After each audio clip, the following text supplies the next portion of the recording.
সরকারের নতুন আইনের বিরোধিতায় করিমগঞ্জ মোটর চালক সমিতি। নমস্কার, নিউজ প্রাইম 7-এ আপনাদের সবাইকে স্বাগত এবং নিউ ইয়ারের শুভেচ্ছা আপনাদের সকলকে। শুরু করছি এখনকার খবর। মোটর ভেহিকল চালকদের নিয়ন্ত্রণের উদ্দেশ্যে কেন্দ্র সরকার যে সংশোধনী বিল এনেছে তার বিরুদ্ধে তীব্র প্রতিবাদ জানালেন করিমগঞ্জের মোটর চালক সংস্থার কর্মকর্তারা।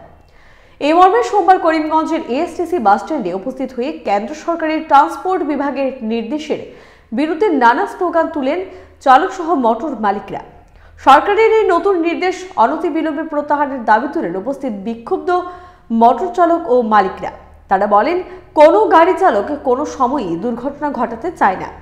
যান্ত্রিক গোলযোগের কারণে অসময় দুর্ঘটনা হয়ে থাকে বলে মন্তব্য করেন তারা। এছাড়াও চালকদের বিরুদ্ধে যে কঠোর ব্যবস্থা নেওয়ার কথা হয় তার তীব্র প্রতিবাদ করেন উপস্থিত মোটর চালকরা। এদিনের চালকদের এই প্রতিবাদ কার্যসূচিতে মোটর চালক সংস্থার ড্রাইভার অ্যাসোসিয়েশন সহ অন্যান্য চালক সংগঠনের কর্মকর্তারাও উপস্থিত ছিলেন।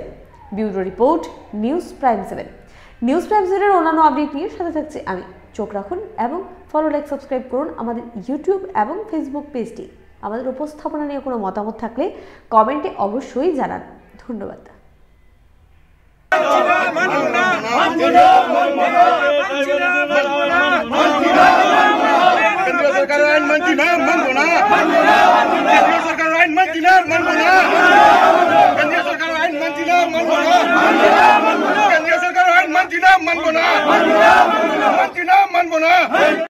মালিক সংস্থা জিন্দাবাদ, মালিক ঐক্য জিন্দাবাদ,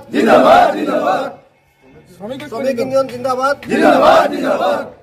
সরকারের নতুন আইন বাতিল করা হোক,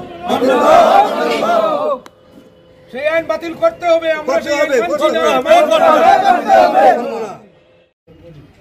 এই আইনের মধ্যে যে যে পরিবর্তন আনা হয়েছে, আমরা সব পরিবর্তন সরকারের কিছু কিছু আইনের পরিবর্তন আমরা মেনে নিয়েছি।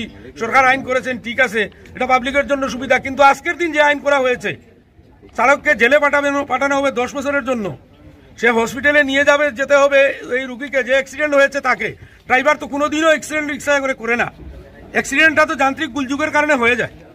তাই আমার চালক যদি এখানে দাঁড়িয়ে থাকে তাহলে পাবলিক মেরে ফেলবে সেই চালককে, সেই দায়টা কে নেবে? সরকার তো তার জন্য কিছু বলেননি। আমার চালক কিন্তু তার আর বিহিত কোনো ব্যবস্থা নাই, সে 5 লাখ টাকা দিতেও পারবে না।